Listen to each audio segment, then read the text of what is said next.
দাদা বাবারা বড় হয়েছেন, শৈশব কৈশোরে অনেক স্মৃতি বিজড়িত আমার এই এলাকা।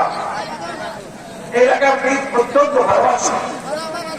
সারা বাংলাদেশের এখানে রাজনীতি করতে যাই, ঘুরে ফিরে আমার এই এলাকার কথা মনে পড়ে। আর কত 40 বছর রাজনীতির মধ্যে প্রায় 24 বছর আপনাদের সুযোগে আমি পাশে থাকার চেষ্টা করেছি। এই 24 বছরে এই বেড়াচ্ছেন আমাদের পৌরসভা হাজার হাজার নেতা কর্মী, 15 বছরে যখন এই এলাকায় যখন দুঃসময় ছিল তখন তা আমার পাশে ছিল। তারা সবাই আছে, একত্রিত হয়েছে এই মাঠে। আমি আপনাকে ধন্যবাদ জানাই। যখন আপনারা এলাকার যেমন কেউ আমার পাশে ছিল, তখন এখানে অনেকেই আমার পাশে ছিল। প্রিয় ভাইরা, প্রিয় বোনেরা, আজকে দেশে একটি নতুন পরিবেশ। বিগত সরকার পাশে সরকার, শেখ হাসিনা সরকার এমন দুর্নীতি করছে, ব্যাংকে গেলে কোন টাকা পাওয়া যায় না, এমন দুর্নীতি করছে, বাংলাদেশে অর্থনীতি বন্ধ করে তুলেছে, এমন সোজা শাসন দায় করেছে, এমন অপরাধ অন্যায় করছে। বাংলাদেশ জাতীয় দলের শহীদ জিয়ার শহীদের উপর কত হাজার হাজার নেতাকর্মীকে বিগত সরকারের প্রশাসনের গুন্ডা বাহিনী আমাদের গুম করছে, খুন করছে। আমাদের দলের অনেক বড় নেতা, দলের সাংগঠনিক সম্পাদক, সাবেক সাংসদ এম ইলিয়াস আলী সহ 1200 নেতাকর্মীরা গুম করছে, তাদের লাশ আমাকে ফেরত দেয়নি। প্রিয় ভাইরা, তাদের দলের সাধারণ সম্পাদক ওবায়দুল কাদের বলছিল যারা কন্ট্রাক্ট করলে তাদের 5 লক্ষ নেতা কর্মীকে একদিনে মারা যাবে। তারা তো কন্ট্রাক্ট করেনি, তারা আন্দোলনকে পতন হয়েছে। তাদের শীর্ষতা শেখ মুজিবের কথা শেখ হাসিনা দেশ ছেড়ে পালিয়ে গেছে। অবশ্য 6 তারিখ থেকে 6 আগস্ট থেকে আমাদের দলের লক্ষ লক্ষ কোটি কোটি নেতা কর্মী, আমাদের প্রিয় নেতা বাংলাদেশের স্বাধীনতার ঘোষক শহীদ জিয়া রহমান, বাংলাদেশের সবচেয়ে সফল প্রধানমন্ত্রী বেগম খালেদা জিয়া সুসন্তান, তার একটা নির্দেশে আমরা ধৈর্য ধারণ করেছি। 6 তারিখ থেকে আমাদের কারণে পতিত সেনাকালে একজন নেতা কর্মী মারা পড়েনি, তারা হত্যার শিকার হয়নি। প্রিয় ভাইরা, এর থেকে উন্নত হতে পারে। তারা বলল 5 লক্ষ নেতা কর্মী মারা যাবে, একজন নেতা কর্মী আমাদের টাকা হত্যার শিকার করা। এত সুন্দর, এত সহনশীল, এত গণতান্ত্রিক দল পৃথিবীতে কোথাও আছে?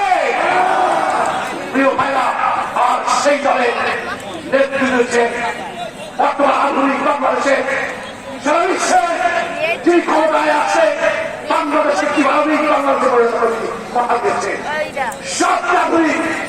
যিনি বাংলাদেশ থেকে 10,000 কিলোমিটার দূর থেকে সেই লন্ডনের বাড়ি থেকে নদীর পারে বসে সকাল থেকে সন্ধ্যা, সূর্যোদয় থেকে সূর্যাস্ত পর্যন্ত শহীদ জিয়ার শহীদ থেকে সারা বাংলাদেশে সুসংগঠিত করে এই পরিস্থিতি বর্তমানে করছে। প্রিয় ভাইরা, এই যে পরিবেশ সৃষ্টি হয়েছে বাংলাদেশে, এই ধৈর্য সংসদের পরিবেশ, সেই সংসদ পরিবেশের একমাত্র দোকান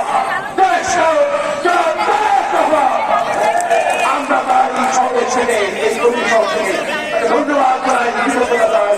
বাংলাদেশের ইতিহাসে গণতন্ত্রের একটি প্রিয় পরিবর্তন সৃষ্টি করেছে। প্রিয় ভাইরা, এত অন্যায়ের বিরুদ্ধে অত্যাচার হচ্ছে আমাদের এলাকাও। আমাদের অনেক নেতা কর্মী তারা অনেক অত্যাচারে সহ্য করেছে। এই ছোট ছোট পাখি নেতারা অনেক অন্যায় করেছে, আমি তাদের নাম বলতে চাই না, কিন্তু আমরা নির্দেশ দিয়েছি কোন প্রিয় নেতা কর্মী বাড়িতে হামলা করা যাবে না, শান্তির আঘাত করা যাবে না। এত সহংস নাকি তারা নিজেও প্রত্যাশা করছিল, প্রত্যাশা করেনি। প্রিয় ভাইরা, আজকে পরিবর্তন পরিস্থিতি অনেকেই আপনার সামনে আসছেন, আমরা সবাই আমাদের দলের স্বাগত জানাই। কিন্তু কোনোভাবে প্রকৃত স্বৈরাচারে যারা অন্যায় অত্যাচার করছে তাদেরকে আমাদের দলে কোনোভাবেই ঠাঁই দেওয়া যাবে না। তাদের ভিড়ে গেল আমাদের দলে ভোট দিবে। তবে 15.5 বছরে যারা অত্যাচারের সম্মুখীন হয়েছে, যারা বিভিন্নভাবে আমাদের মেধাবীরা ছাত্রদল দলের চাকরি পায়নি, বিএনপি করার জন্য ব্যবসা বাণিজ্য করতে পারেনি, সমাজে ভালোভাবে বসবাস করতে পারেনি, বাড়িতে ভালোভাবে ঘুমাতে পারেনি,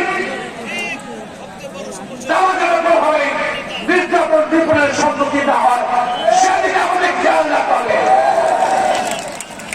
আমাদের এইসব ত্যাগী নেতাকর্মী হচ্ছে আমাদের দলের প্রাণ। এত অত্যাচারের মধ্যে, এত অন্যায়ের মধ্যে, এত অভিযানের মধ্যে আমাদের এই মজবুত দলে একজন নেতাকর্মী আমাদের দল ছেড়ে যায়নি।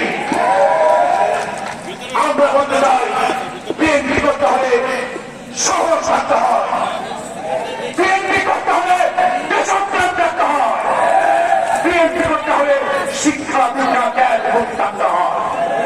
প্রিয় ভাইরা, আমরা বলছি এই তত্ত্বাবধায়ক সরকার, অন্তর্বর্তীকালীন সরকার একটি সংস্কারের মধ্য দিয়ে অধিকার একটা দ্রুত নির্বাচনের ব্যবস্থা করবে। প্রিয় ভাইরা, আর সেই নির্বাচনে বাংলাদেশের সময় সবচেয়ে জনপ্রিয় দল বাংলাদেশ জাতীয় দল, তাদের রাজনৈতিক সরকার বাংলাদেশের সরকার গঠন করবে। প্রিয় ভাইরা, আর সেই সরকার এই আমাদের এলাকার পাপড়া দুয়ে বেলা শুরু করে মানুষের যে প্রাণের দাবি দীর্ঘদিন তার উন্নয়ন মুক্ত হয়েছে। এলাকায় তো দীর্ঘদিন কোন কারণ চোখে পড়ার কোন উন্নয়ন হয়নি, বড় কোন প্রতিষ্ঠান করেনি, এলাকার হাজার হাজার ছেলে বেকার হচ্ছে, চাকরি পায়নি।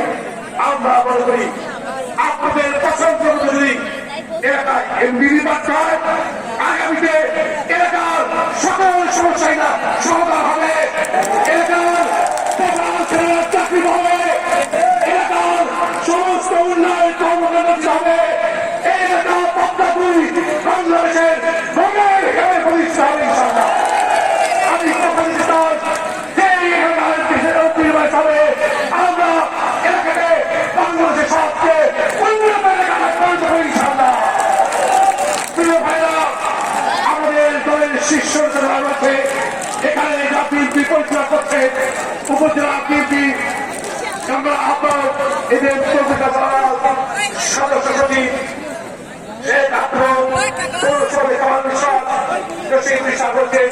এছাড়াও আপনার পরিপতি বীর সাধন মন্ত্রশিকার সহ রয়েছে আমাদের এখানে উপজেলা বিএনপির সিনিয়র যুগ্ম আহ্বায়ক রবি ভবন সহ রয়েছে। সবাই ইনশাআল্লাহ আপনাদের সুখকে পাশে করতে চায়। যে কোনো বিপদ আপদে, যে কোনো পরিস্থিতিতে এই জেলা বিএনপি আপনাদের এই নেতৃত্ব এখানে দিয়েছে, তাদের নেতৃত্বে ইনশাআল্লাহ আগামী দিনে বিএনপি এবং সরকার পরিচালিত হবে। ইনশাআল্লাহ আমি আর কথা বলতে চাই না। এই এলাকার আমার অনেক স্মৃতি রয়েছে, বেলা 17 করে অনেক স্মৃতি রয়েছে। আমি প্রত্যাশা করি আগামীতে বিএনপি ক্ষমতা আসছে, সকল সময়ে আপনি আপনাদের পাশে থাকবো। আমার জীবনের শেষ রক্ত বিন্দু দিয়ে আমি আমার সমস্ত মেধা দিয়ে, মনন দিয়ে শক্তি পাশে থাকবো, এই আশা প্রত্যাশা ব্যক্ত থেকে সবাইকে ধন্যবাদ জানিয়ে আগামীতে তারেক রহমানের নেতৃত্বে বাংলাদেশে সুখী সমৃদ্ধি মানবিক সোনার বাংলা সুখী সমৃদ্ধ হয়ে বাংলাদেশ আমরা গন্তব্য, সুখী সমৃদ্ধ হয়ে পাঁচটা দুই খেলাধুলো গন্তব্য, এই প্রত্যাশা ব্যক্ত করে সবাইকে ধন্যবাদ জানিয়ে আমার ধন্যবাদ, সবাইকে ধন্যবাদ।